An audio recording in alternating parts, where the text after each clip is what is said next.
a big proponent of school choice and helped run the Frederick Classical Charter School, which is ranked by U.S. News and World Report and Niche.com as the #1 elementary charter school in Maryland. Unfortunately, all of my opponents answered a questionnaire from the Community for Frederick group and indicated that they do not support school choice, which includes charter schools and scholarships that let children in poverty attend private and parochial schools. What's more, Janie Munier didn't even understand that charter schools offer a full range of special education services. Listen to her get this completely wrong. So one of the things I want to say a little bit about the school choice program and with charters, one of the things that they don't have the resources to bring in are our special education kids. To a certain degree, sure, but we have other children who have more special education needs and need more help while they're in the school. So if we are going to look at it as we're just going to branch everybody off, eventually that public school system is just a special education system, right? Public charter schools are actually legally required to offer special education services, just like our regular public schools do. Those needs are almost always met in the school building.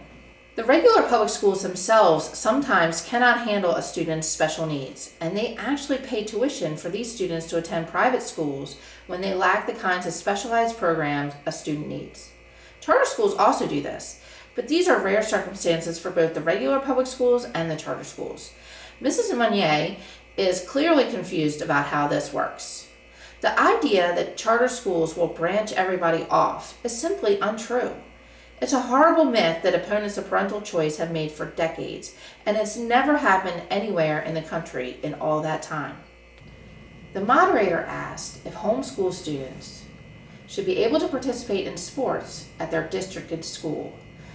Let's listen to Mr. Bokey avoid the question and Mr. Wilson misunderstand it.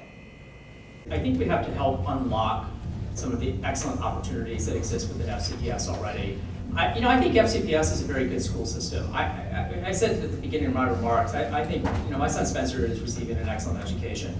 And the key, I believe, is that we need to ensure that every student in FCPS receives an excellent education, including excellent in opportunities that exist. For students, I'm a football coach. I also coach track. I have homeschool students that are on my football team because we reach out to every student that's in our community. We want that community school idea, we want that buy-in. But, let's be fair if I'm taking the question right. Homeschool students are a part of the community.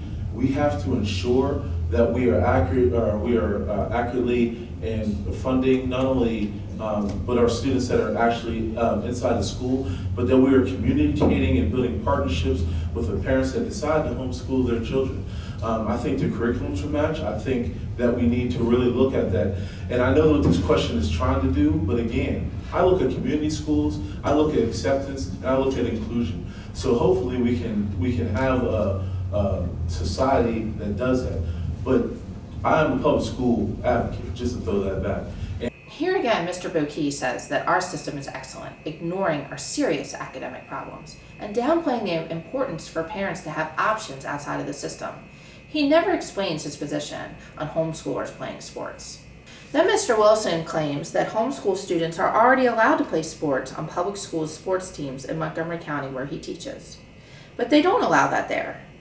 Here is the regulation. Mr. Wilson talks about community schools, which just means the regular public schools. Mr. Wilson is a union representative in Montgomery County, and he supports the union's unrealistic goals for public schools to somehow become the be-all and end-all for all students, so that other options like charter schools are not needed. He talked about inclusion and acceptance, but completely misses the point of the question, which is whether or not Frederick County's homeschool students should be included in high school sports. I think they should, and here's me giving a clear answer. I have friends who live in another state whose children are able to participate in athletics, high school level athletics as homeschool students. And I think it's been a really positive experience for them. So I would really like to make sure that we do have those options, not that they're, they have to try out like all the other kids and all that kind of stuff, but that if they would like to participate, they are community members, they are taxpayers.